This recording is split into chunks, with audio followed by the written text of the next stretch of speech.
Return to the Spiral, a Maple Street Paranormal Misadventure, Chapter 10. It was 3:32 a.m. 1 minute until the spiral opened. Greg was hiding in a bathtub, wrapped in tinfoil and holding his favorite podcasting microphone. Mabel was outside the library drawing chalk runes while burning 4 different types of incense and muttering a protection chant that suspiciously resembled the lyrics to Careless Whisper. Cody? Cody was standing perfectly still in the middle of Maple Street, juice box in hand, eyes locked on the sky. Waiting. 3:33 a.m. The clocks across town froze. Even the old novelty soda straw water tower let out a low hum, like a distant didgeridoo. Above the town, the spiral in the sky cracked open. Not visually, but spiritually. People described it as a feeling of being stared at by a math problem. From within the spiral came a low meow, stretched and echoed until it sounded like the universe itself exhaled.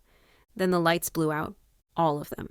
Maple Street was cast into pure, meow-charged darkness. The familiar returns.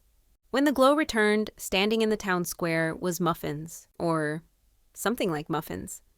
A shadow stretched too tall, eyes too bright, tail split in two, a collar of floating glyphs spiraling endlessly around her neck. Cody approached her like this happened every Tuesday.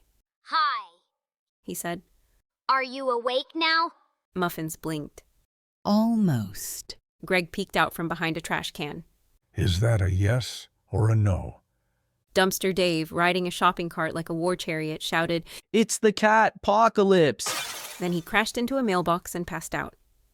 The spiral wakes. The symbols began appearing everywhere, burned into the grass, glowing in puddles, etched into people's cereal. Mabel flipped through her familiar's pack notes. It says here the spiral is a lock, and Muffins is the key. Greg looked up.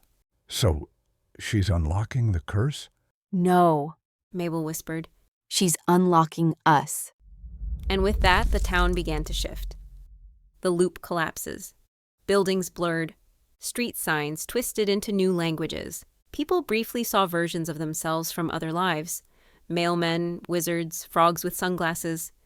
Greg's reflection winked at him and whispered, "Nice hat." The spiral in the sky descended, hovering low over the town square like a cosmic drain plug. Cody raised his arms, and Muffins stepped into the center, her paws not touching the ground. The vessel is ready. She said. The memory can begin. Mabel clutched her sage bundle. Wait, what memory? The flash. Everything went white, then black, then color, then feeling. And suddenly, they all remembered. This wasn't the first time. They had done this before.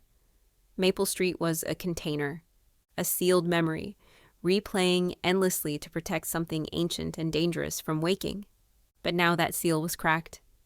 Because Cody let her in, because Greg asked too many questions, because Mabel knew too much, and because Muffins was never just a cat. She was the guardian of the spiral, and she was tired of waiting. The new map. When they came to, the spiral had vanished from the sky. The town felt different. Lighter, like a page had turned. But the world outside was no longer blocked. Mabel's GPS worked. Greg's podcast was suddenly trending. Cody smiled and said, "She's letting us out." Dumpster Dave coughed up a key and said, "You're gonna need this." They looked around. The streets were the same. But the sky had a second moon now, just a faint crescent, shaped like a cat's eye,